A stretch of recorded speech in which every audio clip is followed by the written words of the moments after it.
התאמצנו בלהבות לפני השלב הבא.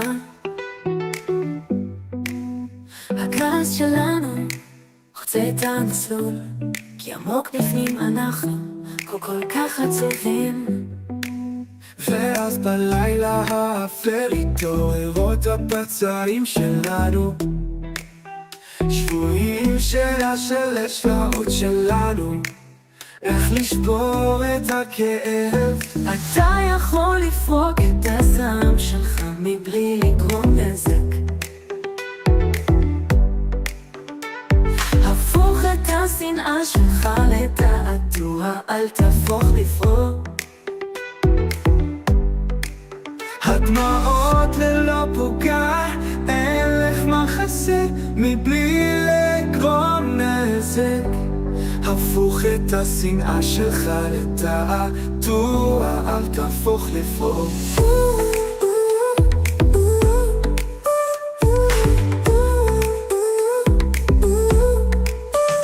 הדמעות לא פוגע, אין לך מחסה, ככלב גבוה רחוקים מדי מהלב שלך. המילים לפעמים יכול להוביל את הדרך, לבנות לעצמך סריון, לפרגן למכות קשות. אתה יכול לפרוק את הזעם שלך מבלי לגרום נזק. הפוך את השנאה שלך לתעתוע, אל תהפוך לפרוק. בטבע כל כך הרבה צבעים, נסה להחדיר את לבך בזה. האור יבוא כמו שערה, והעצב שלך יהפוך לאומץ.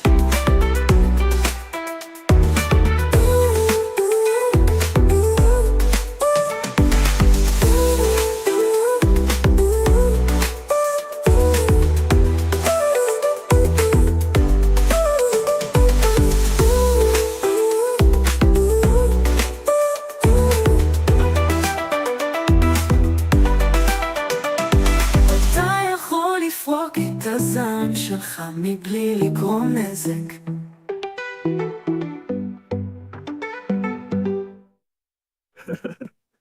בטבע כל כך הרבה צבעים, נסה להחדיר את לבך בזה. האור יבוא כמו שערה, והעצב שלך יהפוך לאומץ.